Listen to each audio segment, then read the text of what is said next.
그대를 사랑해요.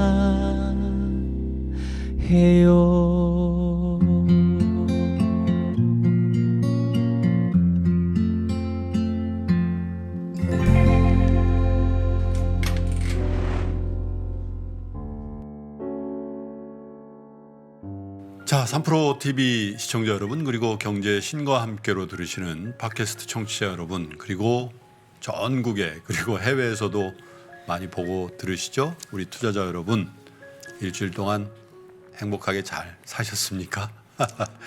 이제 5월도 얼추 끝이 났네요. 아이고 참, 글쎄 5월 어떠셨습니까? 계절의 여왕이라고 하는 5월인데 그렇게 뭐 화려하거나 그런 5월은 아니었던 듯도 싶은데요.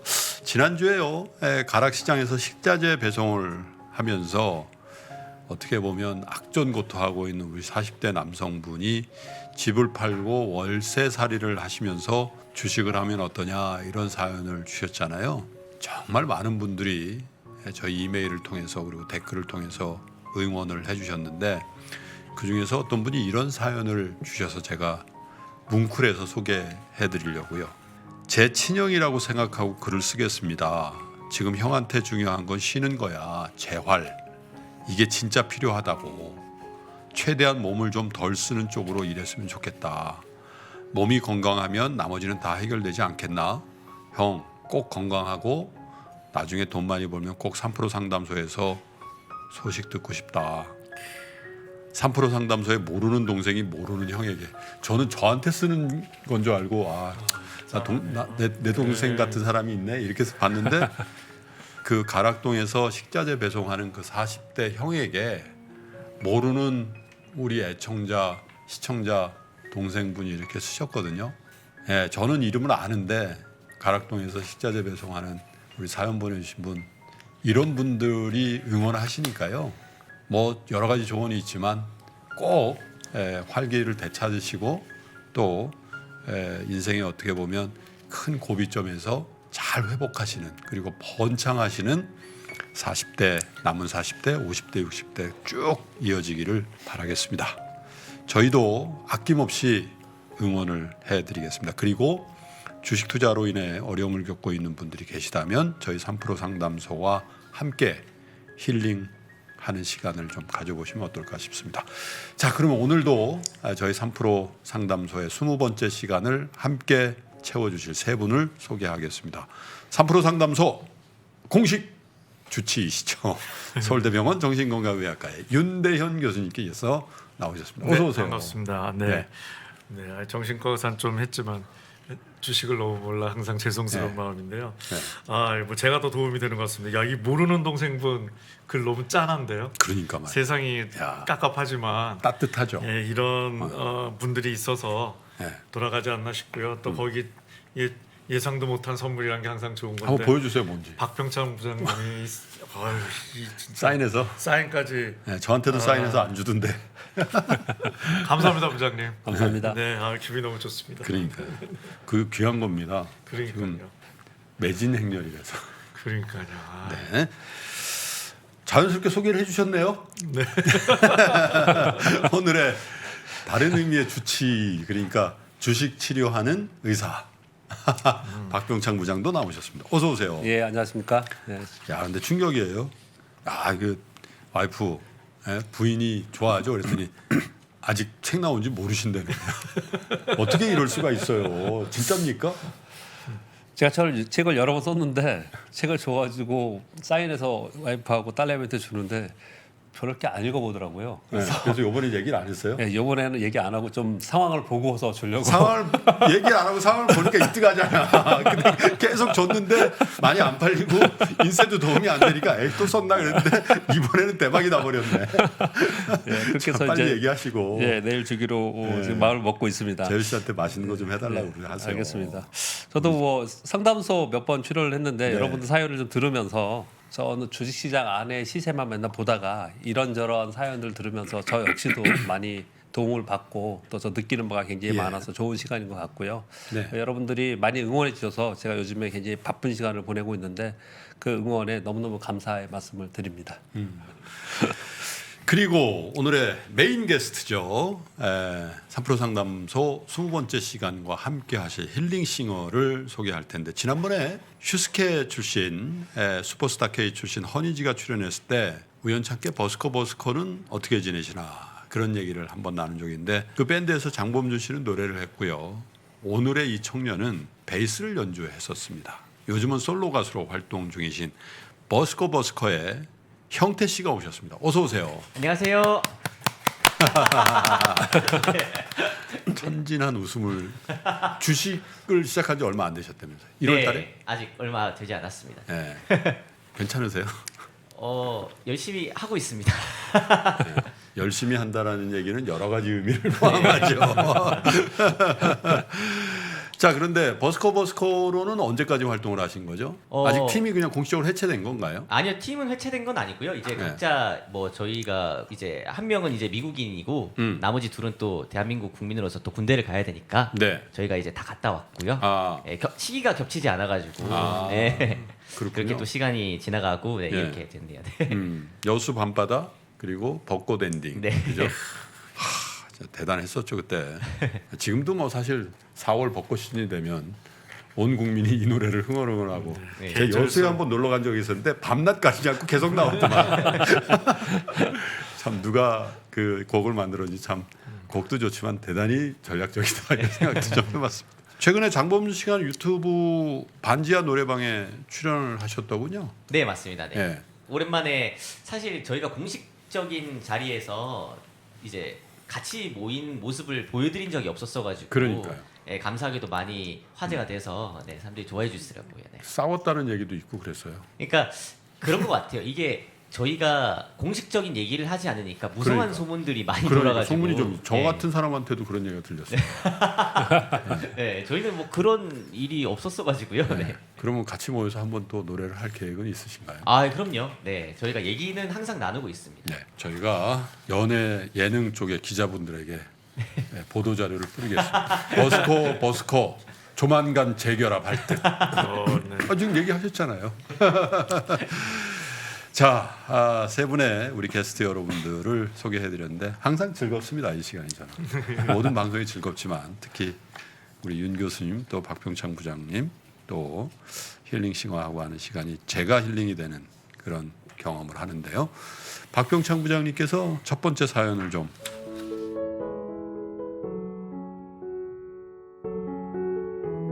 너무 매력적인 산업과 종목 아이들, 이 종목 아이들이라고 하면은 이제 종목들이 많이 있다라는 표현을 쓰신 것 같습니다. 이 선택장에 어떻게 하면 좋을까요? 라는 제목으로 글을 주셨습니다. 안녕하세요. 저는 코로나 실업으로 현재는 무직이고 실업급여를 감사히 받으면서 반강제 자가격리와 함께 주식과 경제 없이는 공허한 삶이 되어버린 취미 유튜버 32살 평범한 청년입니다. 작년 3월 말 4월 초쯤에 어머님이 공중파에서 새로 하는 경제 예능 프로를 보시고 저를 불러서 같이 보기 시작했는데 전혀 금융이나 경제에는 관심이 1도 없고 교육도 안 되어 있었던 욜로족이었는데 이게 운명이었나 신기하고 재밌더라고요. 물론 예능이라 무겁지 않게 재미있게 진행되었던 것도 도움이 되었던 것 같습니다. 그때 분위기는 반반이었던 것 같습니다. 네. 주식을 하고 있던 분들은 공포와 혼돈의 카오스였겠지만 나머지 반은 기회다, 과감하게 투자해야 된다, 주식 안 하던 사람들에게는 아주 좋은 기회다라는 메시지였습니다. 개인적으로 저는 개인 회생 중이었습니다. 올해 4월에 60개월 완납하고 면책받았습니다. 가진 자산 1억 원 하나도 없으면서 돈 욕심에 돈을 쫒아서 제2금융권 대출을 무리해서 빚을 지게 되었는데 이자가 한 달에 50만 원이 넘어서 개인 회생을 시작했습니다. 정말 모르면 용감하다고 20대에 했던 큰 인생 교훈이었습니다. 아무튼 그래서 정신 차리고 적금밖에 할 줄 몰랐던 저는 빚을 갚아나가며 적금을 조금씩 한 게 겨우 한 5,600 정도가 되어 있습니다. 돈에 호되게 당해봐서 처음엔 잘 모르니까 미국 주식 몇 주만 사봤습니다. 그 뒤로 공중파 프로가 갑자기 몇 해째 없어졌고 잘 안 보던 유튜브를 뒤지기 시작했습니다. 그러다 3프로를 만났고요. 3프로를 시작으로 수십 개의 채널을 보고 또 봤습니다. 그의 확신이 들어 예적금을 모두 깨고 주식에 올인했습니다. 적금 대신 매달 받는 월급으로 몇 주씩 이 종목 저 종목 사보며 물려도 보고 손절도 해보고 익절도 해보며 이제 좀 시드머니가 약 2천 정도로 커졌습니다. 처음 시작할 때는 시드머니가 작아서 분산 투자는 해야겠다 싶어서 일부러 종목을 늘렸던 때도 있었습니다. 그런데 지금은 성장주가 애매하지만 4차 산업이다 뭐다 해서 큰 변화가 한두 곳이 아니라 진짜 너무 한꺼번에 모든 부분에서 일어나고 있는 것 같습니다. 그래서 너무 매력적인 사업들과 변화가 많아서 종목만 계속 늘어나고 있습니다. 국내장과 미국장 합쳐서 많을 때는 종목이 30종목이 넘어갔었습니다. 내가 무슨 몇 억을 갖고 있는 것도 아니고 이건 아니다 싶어서 큰맘 먹고 3%에서 봤던 좋은 대로 아무것도 안 샀다 치고 뭐부터 매수할 것인가도 따져보고 재무도 따져보고 성장성도 따져보고 나름 고민을 해서 종목을 줄이고 했는데 또 기가 얇아서 그런지 새로운 괜찮은 회사들이 나올 때마다 시황이 바뀔 때마다 혹하고는 합니다. 회사를 정하는 것도 쉽지 않지만 개인적으로는 이미 마음속에 무슨 산업하면 같이 가고 싶은 회사는 이미 거의 정해져 있었습니다. 정말 투자 중에 제일 힘든 부분이 이 부분입니다. 머리는 선택과 집중을 하고 싶은데 마음은 어느 산업 하나를 포기하기가 쉽지 않습니다. 그래서 그냥 지수 추종 ETF를 살까도 잠깐 생각했었는데 문제는 또 ETF는 재미가 없어서 그런지 마음에 안 듭니다. 사실 이런 거 보면 고민하고 정하고 매매하는 걸 스스로 즐기는 변태 같기도 합니다. 본인이 우시셨어요. 라고요. 매일 똑같은 고민을 하는 저는 이제는 눈앞에 답 없는 고민에 시간 낭비하는 것 같은 기분까지 듭니다. 너무 매력적인 산업과 종목 아이들 이 선택 장애를 갖고 있는데 이걸 어떻게 하면 좋을까요? 라는 사연을 보내주셨습니다. 야, 근데 이 사연은요 아마 공감하는 분들이 굉장히 많으실 거예요. 그런데 꼭 주식만 그런가? 우리가 살아갈 때도 당연히 결정해야 되는데 결정을 유보하면서 선택지를 계속 킵하고 있는 그게 사람에 대해서도 그렇잖아요. 네. 예, 그래서 그러면 사실 주변 사람들이 힘들어지거든요.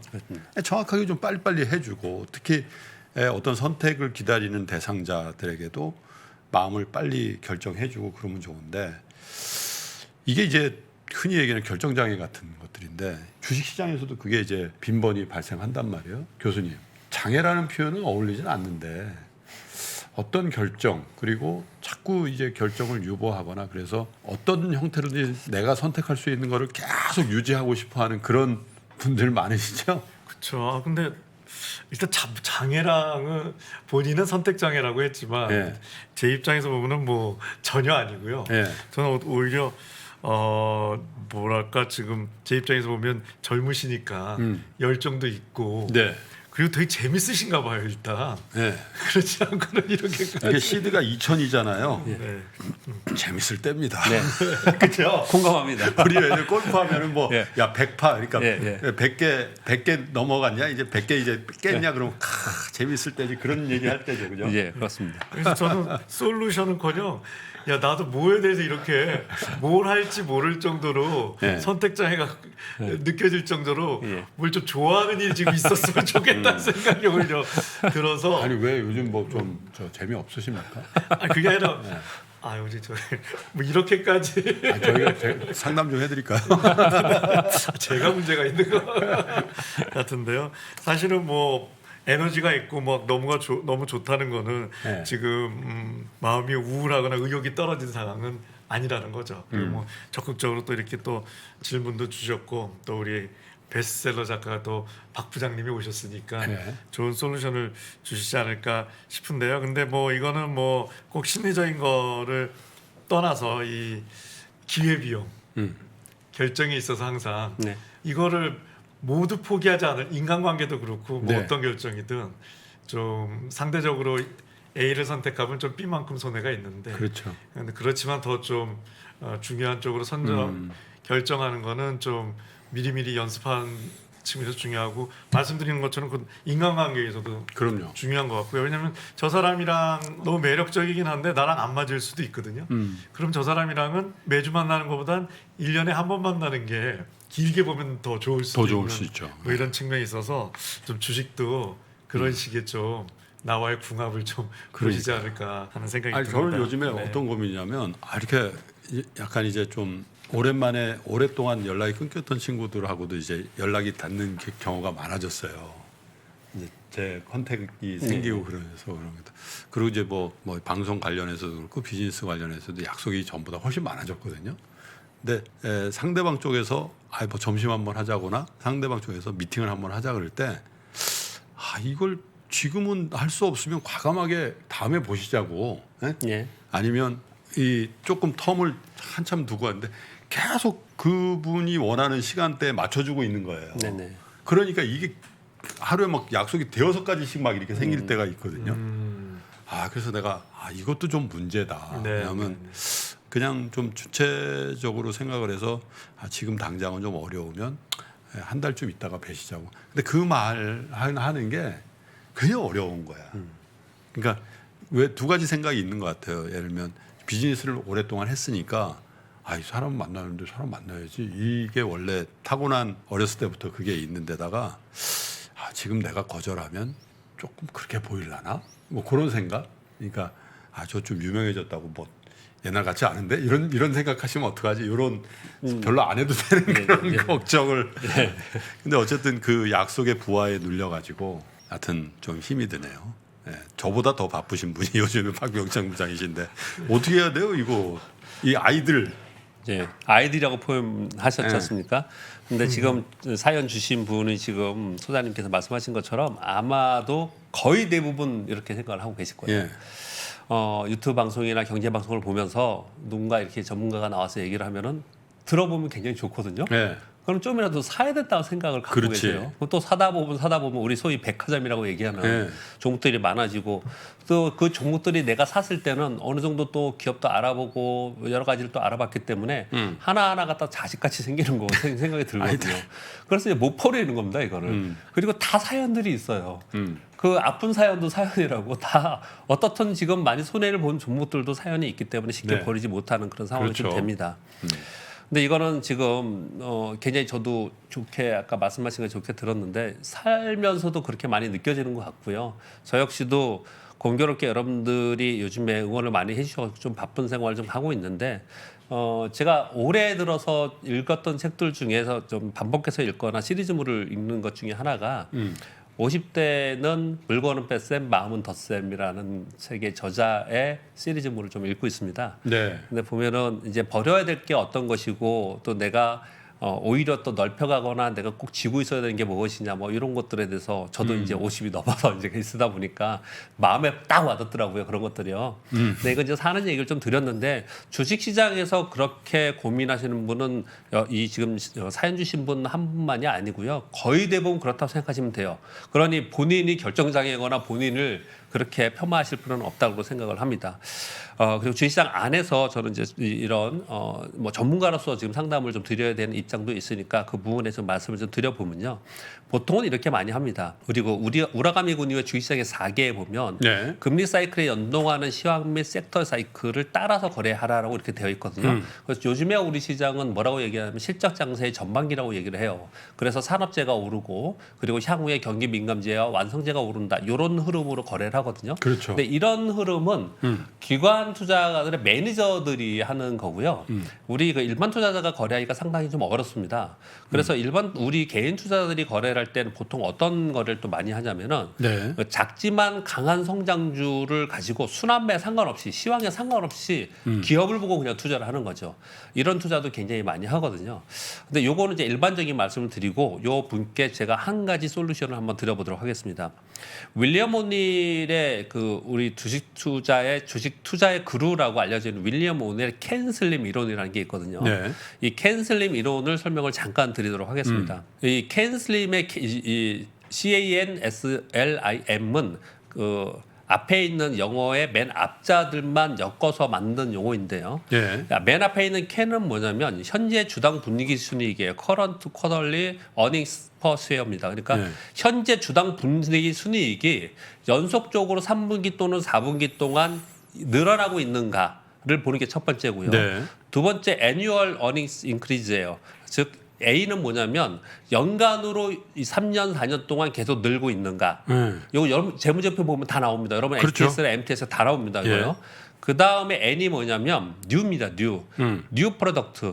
뉴 매니지먼트, 뉴 하이, 네. 신규 제품을 하느냐, 신규 사업을 하느냐 이런 뉴가 들어가는 기업들을 해야 된다라고 하고 있고요. 네. 또 하나 S 그다음에 캔슬림의 S는 서플라이 앤 디맨드인데 이거는 이제 직접 구체적으로 주식시장 안에서 수요와 공급에서 얼마나 수요가 많냐, 이 주식을 사는 쪽이 많냐라는 건데 그 사는 쪽이 그 I가 뭐냐면은 인스티튜션 스폰서십이에요. 그러니까 기관 투자가들이 여러 곳에서 사고 있냐 이런 좀 이런 걸 또 찾아보는 거거든요. 네. 맨 마지막에는 M이 마켓 디렉션인데 마켓의 방향인데요.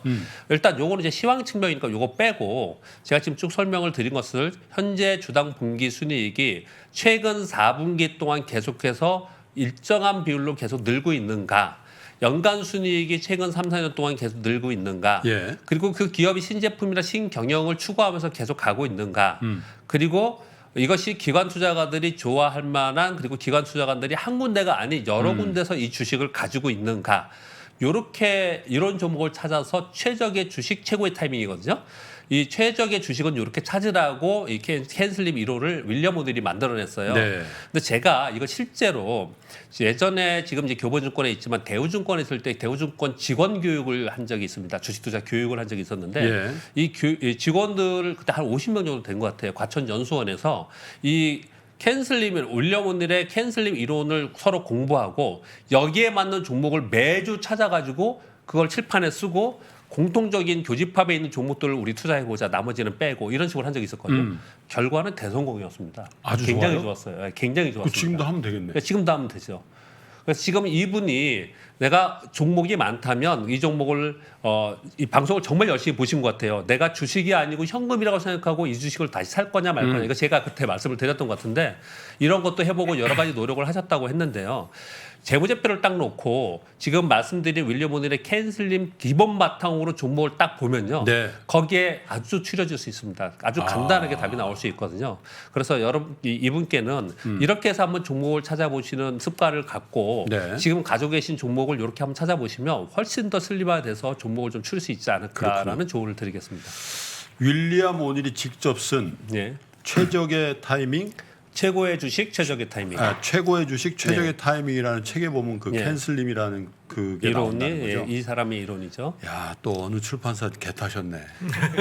저희가 이렇게 언급을 하면요. 네. 갑자기 순위가 1등이 예, 되네. 그러더라고요. 그래가지고 절판된 책이 막 15만 원 되고 막 그래. 그래서 저한테 전화 와요. 땡큐 김프로. 그때 뭐 좋은 책은 읽어야 되니까. 네. 그죠? 캔 슬림. 예. 그 좋은 얘기네요. 캔 할 수 있다. 슬림. 슬림하게. 아 그러네요. 그런 또. 뜻도 되잖아요. 내용이 지금 또 이분이 그러네요. 물어본 게 어떻게 슬림하게 하느냐 이거 아니에요. 얘기를 들어보니까 저는 생각 없이 얘기를 했는데 그렇습니다, 진짜. 그래서 제가 진행을 하잖아요. 예. 캔 슬림 종목이 너무 많으셔가지고 예. 힘들어하시는 분은 슬림하게 하시려면 이 방법, 그죠? CAN 다 의미가 있는 거니까 한번 역시 박병창 부장님이 참 실제적인 조언을 주시네요. 잘하세요 이런 거 이런 분도 있는데. 자, 어쨌든 종목이 너무 많으셔서 정말 애지중지 또 정이 들어요. 저처럼 한 5년 갖고 있다 보면 저걸 내가 어떻게 자르냐 그런 분들이 있는데 윌리엄 오닐의 노하우를 한번 적용해 보시면 좋을 것 같습니다. 자, 오늘 형태 씨 네. 노래를 세 곡 준비해 오셨죠? 네, 맞습니다. 첫 번째 힐링송이 어떤 겁니까? 네, 첫 번째 곡은 저기요라는 곡인데요. 네. 네, 방금 사연 주신 분처럼 고민 많을 때 약간 저희가 뭐 소주 한잔 하면 네, 약간 다음 날 맑은 정신으로 다시 이제 정리가 되잖아요.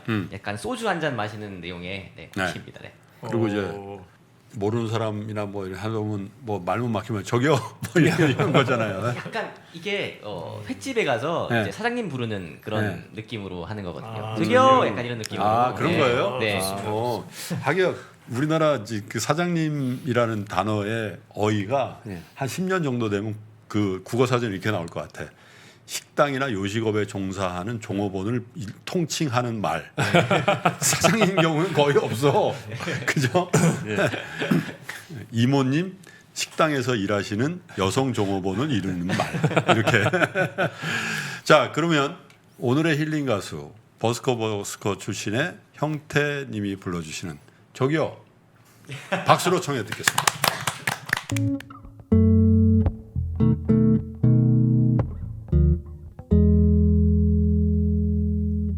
저기요 잠깐요 뒤를 돌아봐요 여기요 맞아요 내가 부른 거예요 여기 광어회 한 접시에 소주 하나 줘요 상추 깻잎은 많이 줘요 조개구이는요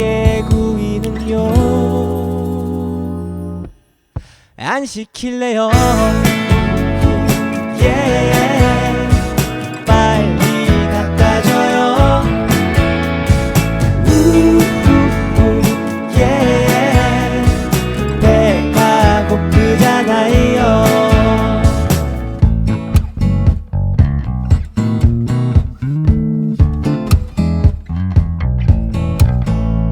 저기요 잠깐요 뒤를 돌아봐요 여기요 맞아요 내가 부른 거예요 여기 얼큰한 매운탕에 소주 하나 더요 콘샐러드는 많이 줘요 오징어 회는요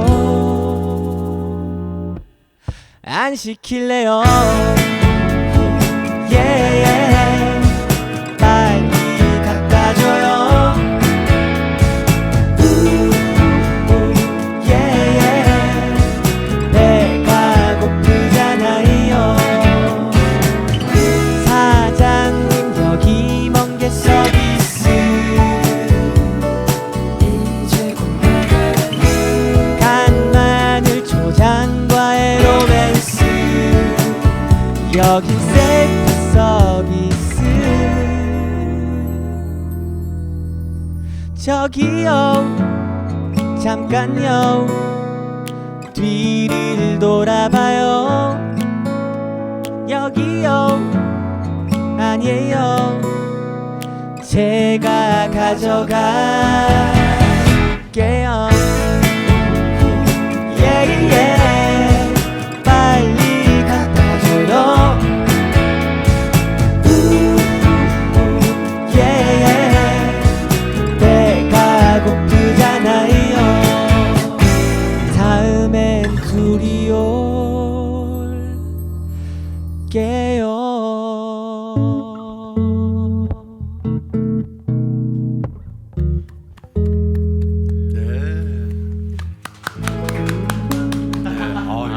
일단 우리 형태 씨가 굉장히 미성이네요. 아니 이게 혼자 간 거군요. 야, 약간 이미 취한 상태에서 간 느낌을 조금 아. 그려봤거든요. 네. 사장님들 좀 안 좋아하실 것 같은데요. 그래서 이제 중요한 안주를 안 시키네. 맞습니다. 네. 그래서 사장님이 좀 아 근데 안 이게 좋아하세요. 네. 우리 형태 씨가 정확하게 이제 이 시세표를 알고 있는 거야. 오징어가 굉장히 비싸요. 오징어 옛날에 오징어 그냥 서비스로 줬는데 요즘 은 오징어가 메인보다 비싸 그죠? 안 시킨다는 거 아니야 오징어는 못 시키는 거지. 어떻게 교수님 저기요 네. 어떻게 오늘 오케이요. 어떻게 박 부장님? 노래 가사 자체가 힐링입니다. 그러니까 아니 요거 횟집에서 요거 틀면은 네, 굉장히 예, 괜찮겠다. 예, 괜찮을 것 같은데요. 네? 아이고 안 요거 시키는 게 아니고 시킬 것 같은데요. 신길동 막내 횟집 사장님 요 노래 좀 틀어주세요. 대박 노래인데요, 대박 노래. 네, 공덕동의 그 도화동입니까? 공덕동 그 마포에 네, 남해바다 사장님 요 좀 틀어주세요. 네. 다 단골집이거든. 하여튼 저기 버스커의 어떤 분위기가 조금 있으면서도 전혀 다른 그런 노래였는데 참 부담 없는 즐거운 노래였던 것 같습니다. 자, 두 번째 사연 읽어볼게요. 우리 윤대현 교수님께 부탁을 드리죠.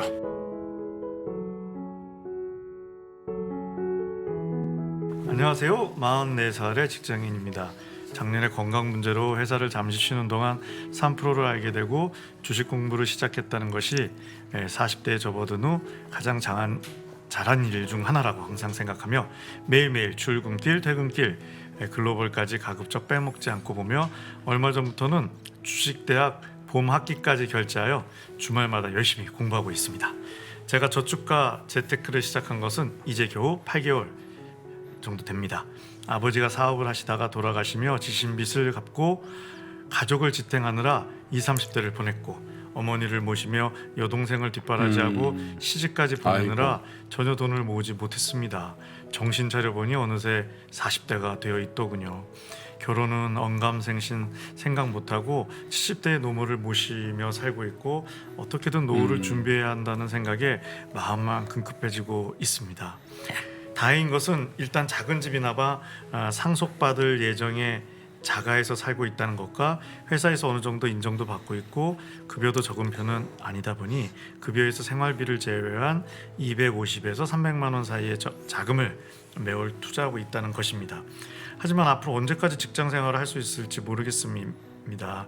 짧으면 5년이고 길어도 10년 정도일 것 같네요. 네. 직장에서 맡은 업무에 최선을 다한다는 핑계로 배우던 다른 재주가 없는 탓에 직장을 퇴직하게 되면 무엇을 할지도 현재는 깜깜한 상황이라 더 필사적입니다. 이런 제가 현재 고민인 것은 포트폴리오를 어떻게 나누어 투자를 해야 할지 지금 이대로도 괜찮을지입니다. 김프로님이 항상 이야기하시듯이 단단하게 모은 시드머니가 가장 중요하다는 것을 명심하며 가급적 안전하게 돈을 불릴 수 있는 방향으로 투자하고 있는데요. 현재 매월 60만 원을 퇴직연금, 100만 원을 적금, 40만 원을 금 통장에 넣고 있으며 나머지 50에서 100만 원 정도의 돈을 주식에 투자하고 있습니다. 주식은 대략 50대 50 정도로 미국 주식, 한국 주식에 나누어 투자하고 있으며 대부분 시총 30위권 이내에 주도주 위주로 투자하고 있습니다. 반도체, 전기차, 배터리, 그린, 온라인 플랫폼 등의 우량주 중심이며 국내는 삼성전자, 현대차를 필두로 10여 종목, 미국 주식은 애플, 디즈니 및 ETF를 5종목 정도로 나누어 투자하고 있습니다. 아직 그렇게 주식시장을 잘 알지도 못하고 또 직장 생활을 하다 보니 포트폴리오를 민첩하게 바꿔가며 할 여유가 그다지 없어 일단은 10년짜리 적금이다 생각하고 구매 후 특별한 이유가 없다면 팔지 않고 보유하고 있으며 가격이 떨어지면 추매하는 방식으로 투자하고 있습니다. 직장에서 보너스가 나오거나 추가 수익이 생기면 그대로 주식에 투자하고 있으며 현재 넣고 있는 적금도 만기가 된 시점에 특별한 사정이 없다면 ETF 및 주도주 위주로 재투자하려고 생각하고 있습니다. 지금처럼 매월 소액을 투자하는 상황에서 포트폴리오를 완성하는 것을 우선하여 경기 민감주나 배당주 등의 섹터까지 점차 불려가는 것이 나을까요? 아니면 우선 현재 보유한 종목들을 어느 정도 비중을 높여 나가다가 어느 정도 높은 비중으로 채워지면 그때 다른 섹터를 쳐다보는 것이 나을까요? 그것도 아니면 지금처럼 소액을 투자하는 상황이라면 저평가된 우량주를 찾아서 구매하고 어느 정도 성장하면 판매하는 중단기 거래를 통해 시드머니를 불려나가는 것을 우선해야 할까요? 만약 그것도 아니라면 어떤 다른 좋은 방법이 있을까요? 부디 더 이상 흔들리지 않도록 시원한 답변을 기다리겠습니다. 항상 밤낮으로 고생하는 3프로 세 분 그리고 언제나 좋은 분석을 나누어주시는 패널 및 게스트분들 감사합니다. 항상 건강하시길 마음속 깊이 진심으로 바라고 있습니다. 감사합니다. 네. 첫 번째 사연이랑 약간 비슷하긴 한데 하고요. 예. 네. 이분은 근데 처음에 사연을 읽을 때만 해도 고생 많이 하셨네. 왜냐면 이제 아버님이 이제 사업하다 돌아가시니까 빚을 또 남기셨는데 그러니까요. 그걸 이제 본인이 20, 30대를 통해서 다 갚으셨고 할아버지 모시면서 여동생 또 시집 보내고 그러다 보니까 이제 44세 44인데 아직 싱글이신가 봐요. 네. 그러니까 사실 요즘에 뭐 10,000원이 이제 트렌드니까 사실 뭐 아직까지도 충분히 결혼하실 수 있는 그런 나이긴 한데 근데 이제 자의반 타의반 그렇게 됐다는 거죠. 그죠? 그렇죠. 네. 근데 이제 가족이라는 게 이렇게 어떻게 보면 참 어떤 한 사람이 짐을 다 져야 될 때가 있고 그죠? 그러다 보면 아휴 이게 원망도 생기고 그러잖아요. 보면 아 내가 왜 장남이라고 나만 이렇게 해야 되나?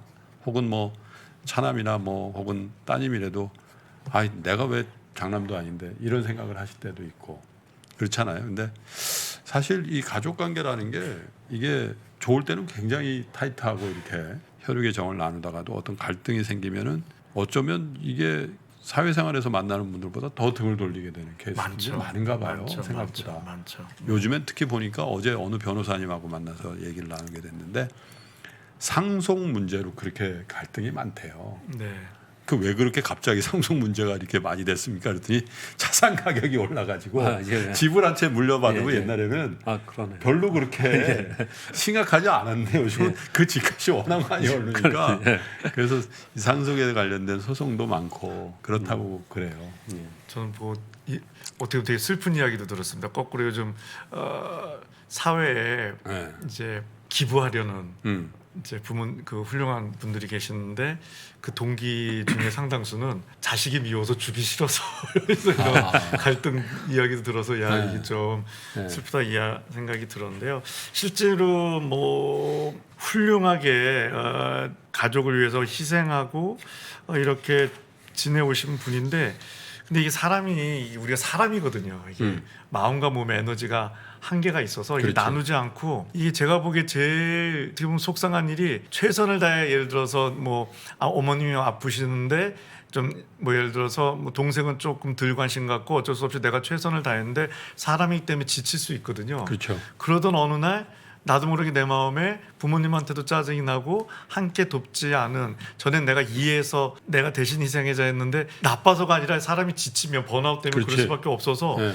나도 모르게 그 나쁜 생각이 들거나 그게 표현까지 하면 그간 내가 열심히 한 게 다 우르르 무너져 버린 거 이게 무슨 다소용이야? 네. 이런 생각하는 거죠. 그런 얘기 들었는데 너무 속상하더라고요. 정말 어머니 아프신데 열심히 간호했던 따님인데 어느 날 남동생이 와서 남동생은 좀 뭐 거리도 있고 이러다 보니 잘 못 도와주셨는데 요즘 그러니까 남동생이 그 누나한테 그런 거죠. 요즘 누나 얼굴에 어머니 모시기 싫은 표정이 너무 역력하다고. 아, 어떻게 그런 얘기를 해 근데. 그러니까요. 그래서 저한테 이제 막 너무 속상하다고 그런 그런 마음이 솔직히 있는 것도 속상하고 그런 이야기를 듣는 것도 속상하고 해서 그래서 제가 항상 얘기 드리는 게 이게 우리가 이게 좀 한계가 있습니다. 나빠서가 아니라.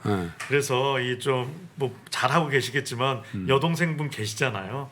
그래서 좀 어머니 모시고 이런 것도 나누고. 네, 나누고 좀 협력하고 해야 그러니까. 되지 아니면 진짜 오히려 되게 좀 속상한 일이 여러 가지로 벌어질 수 그리고 있어서요. 그 모심을 받는 어머님 입장에서도 자녀가 2명 있는데 뭐 이 케이스가 그렇다는 얘기가 아니라 한 자녀한테만 이렇게 계속 이렇게 섬김을 받는 것도 마음이 좀 불편하실 수 있죠. 네, 네. 서로 도우면서 이렇게 네. 하는 것 자체가 총량이 어떻든 간에 그렇게 4배 아파서 낳은 자식들이 서로 이렇게 좋은 의미의 경쟁적으로 이렇게 그렇죠. 부모님을 이게 모신다는 게 부모님 모시는 거에 제일 좋은 게 내 마음이 긍정성이 있어서 그 긍정 에너지를 전달해 드려야 되는데요. 이게 내가 너무 나 혼자 올인하다가 지치면 말은 예쁘게 하려고 말을 예쁘게 하게 애쓰는 거랑 진짜 내가 따뜻해서 나오는 거랑 차이가 생겨서 그러니까 동생이 이제 그런 얘기 표현 좀 그렇지만, 표정에 예. 드러나고 있어. 효도의 퀄리티가 떨어질 수도 있거든요. 그런 의미에서도 좀 분산을 해서 그러니까. 여동생과 좀 나누시는 게 좋을 것 같고요. 뭐 결혼이 꼭 인생의 뭐 행복의 뭐 필수 조건은 아니지만 사실 뭐 어찌 보면 그런 생각도 합니다. 그 뭐 인생 전반부에도 참 결혼이라는 건 소중한 거겠지만 요즘 긴 인생인데 그렇죠. 후반부에 오히려 잘 마음 맞는 분 만나서 지낼 수 있으면 뭐 지금까지 조금은 좀 결혼 못하셨던 섭섭함이 오히려 전화위복으로 잘 되실 수도 있다 그런 그래요. 생각도 듭니다. 알겠습니다. 형태 씨는 가족이 어떻게 되세요? 저는 이제 남동생 둘 있습니다. 네. 남동생 둘, 네. 삼형제예요. 네, 삼형제입니다. 와, 부모님 고생하셨겠다. 아유, 뭐 저희가 좀 뭐 사고 안 치고 착하게 네. 살아서. 네. 근데 저는 이 사연 보고 조금 공감이 가는 게 네. 저도 정신 차리니까 동생들 도와주고 있었고 네. 그리고 이제 투자하시는 것도 저랑 좀 비슷하시게 하시더라고요. 지금 예. 보니까 그런 생각이 드네요. 네. 좀 공감이 많이 가네요. 그래서 이 사연은. 네. 네. 동생들 뒷바라지 하느라고 결혼하신 건 아니죠? 그 핑계로 지금 뭐 아 그래요? 아유. 동생들 다 잘 자라가지고요. 네. 네. 아 근데 대단히 죄송한데 우리 형태 씨가 네. 올해 어떻게 되시나요? 저는 31입니다. 네. 31. 네. 아 근데 말씀하시는 거는 예. 굉장히 어른스러워. 이제, 네. 동생들 잘 자라서. 네. 그러니까 저보다 어른스러운 거. 아니 31 하면 사실 거의 요즘 제가 이 손을 모았습니다. 주식 얘기 좀 해볼까요, 박 부장님? 저는 지금 말씀 중에 예. 딱 짚히는 게 이제 앞으로 직장 생활을 44살이신데 짧으면 5년, 길어도 10년 될 것 같다는데 물론 직종에 따라 다르겠지만 네. 너무 이렇게 짧게 생각 안 하셔도 돼요. 지금 44살에서 짧으면 5년, 길면 10년이라고 그랬는데 지금 이 사연 주신 분 10년 후가 제 나이입니다. 그러니까 너무 이렇게 짧게 생각하지 마시고요. 53이잖아요. 예, 53. 천천히 예. 53인데 왜 한 살 더 붙이십니까? 예. 줄여도 몰아줄 판에 지금. 천천히 좀 여유를 좀 가졌으면 좋겠고요. 네. 주식 쪽에서는요. 매월 금액에서 퇴직연금에 50만 원 그리고 100만 원 적금 40만 원 금통장 네. 나머지 50만 원에서 100만 원 그것도 미국과 한국 시장의 대표 종목 시가총액 네. 3위 순위고 있건 제가 이걸 보면서 계속 속으로 생각을 했는데요. 뭘 더 이상 얘기해드릴 게 없어요. 그러니까 너무 잘하고 제가 계신데. 보기에 완벽합니다. 네. 완벽해. 근데 이제 네. 다만 지금 답답하신 분이 이런 것 같아요. 거기에 한 말씀만 더 드리면 예. 지금 소위 그 에브리띵 랠리라고 하면서 다 급등을 하고 있잖아요. 근데 내가 지금 아마 이번은 지금 큰 폭의 수익은 안 날 거예요. 이렇게 갖고 이렇게 분산이 많이 돼 있어서. 예. 큰 폭 수익은 안 내고 그냥 꾸준히 하고 있는 상황인데 이것저것을 두 배를 봤더니 뭐 큰 돈을 벌었다느니 뭐 대박 났다는 얘기를 들으니까 좀 답답함이 있을 수 있을 것 같거든요. 그러니까 제가 말씀드릴 수 있는 조언은 그렇게 기회가 왔을 때 수익을 내야 되는 건 물론 맞습니다. 그러나 그 수익을 내가 잡으려고 한다고 잡히는 건 아니에요. 특히 주식시장이 그래요. 정말 26년 동안 투자를 했지만 내가 이걸로 대박 한번 내야지라고 딱 꽂히는 주식이 있었을 때 항상 당했어요. 저도 그렇습니다. 아마 이거 주식하는 사람들 많이 공감을 할 건데요. 내가 이 주식으로 이번에 이걸로 이제 끝낸다 이거 10발은 끝난다 이렇게 들어가는 순간 그걸로 꼭 당해요. 근데 그렇지 않고 내가 꾸준하게 내 매매를 하고 있는 과정 속에서 어떤 기회에 시장이 나한테 수익을 주는 저는 이 표를 되게 좋아하는데 시장이 나한테 수익을 주는 그런 기회가 오거든요. 그걸 한번 믿고 지금 하시는 거의 완벽하다고 저는 생각을 해요. 지금 하는 투자를 계속하면서 그 기회가 이분께 꼭 올 거라는 조언을 제가 드리겠고요. 네. 하나 더 말씀드리면 마지막에 지금 이렇게 포트폴리오 구성하고 이랬는데 지금은 작지만 향후에 큰 주식이 될 뭐 예를 들어서 테슬라처럼 그런 주식을 찾아서 장기 투자하는 것들을 좀 찾아봐야 네. 되지 않겠냐라고 말씀 주셨는데요. 이건 어느 순간에 갑자기 내가 마음먹었다고 그런 주식을 찾게 되는 건 아니에요. 이런 매매를 하다가 본인이 시장을 보는 눈, 주식을 보는 눈, 기업을 보는 눈이 조금씩 바뀌어나가고 변화되는데 이 변화가 발전이라고 저는 표현하고 싶거든요. 그런 순간이 오면 하기 싫어도 저절로 그런 종목을 찾아서 조금씩 금액이 그쪽으로 들어가면서 투자를 하게끔 될 것이라고 저는 믿습니다. 그러니 지금 하는 이 투자에서 크게 변화하지 마시고 지금 좀 답답하시더라도 그 내 본전을 지키고 거기서 조금씩 수익 나는 것을 계속 네. 가다 보면 분명히 기회가 올 거라고 저는 응원드립니다.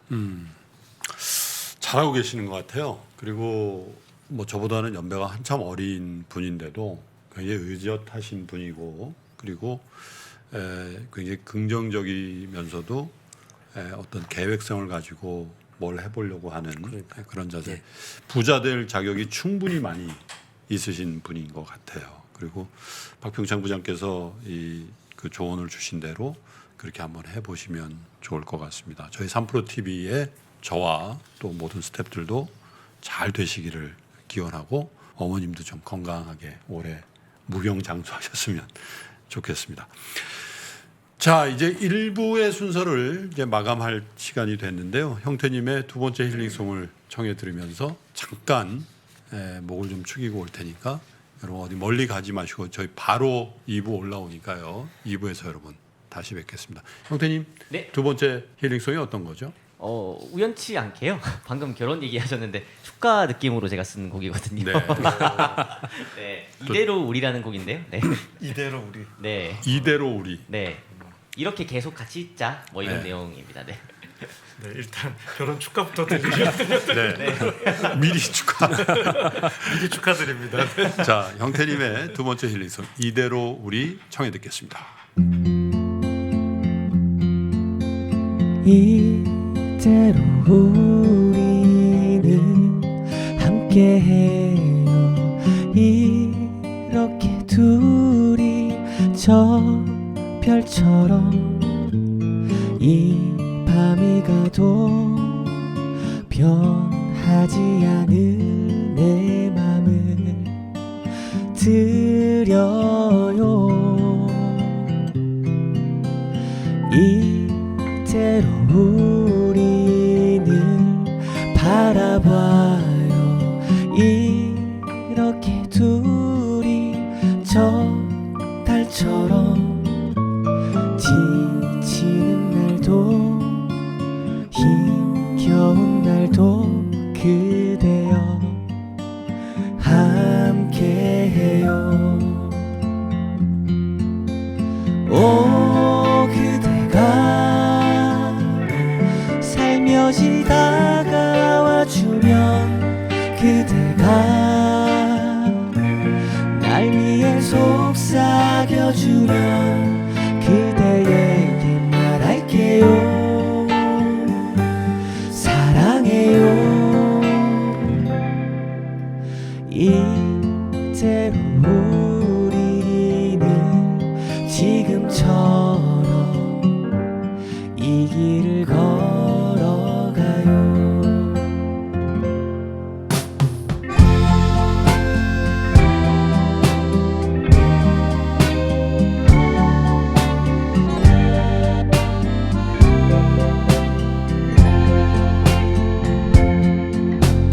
이대로 우리는 감싸줘요.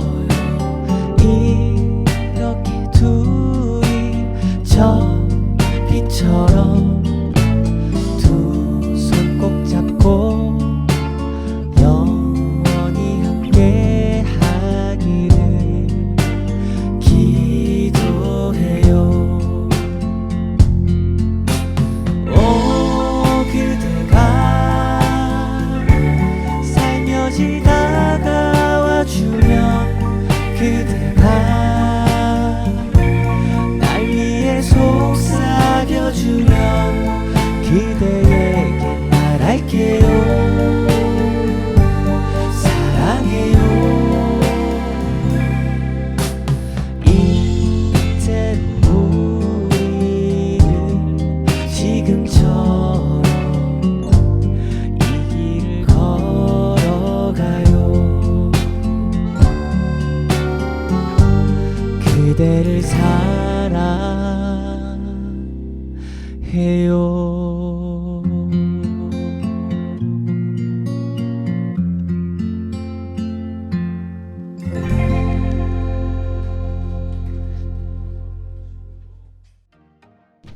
금융시장의 높아지는 불확실성 속에서 살아남는 방법.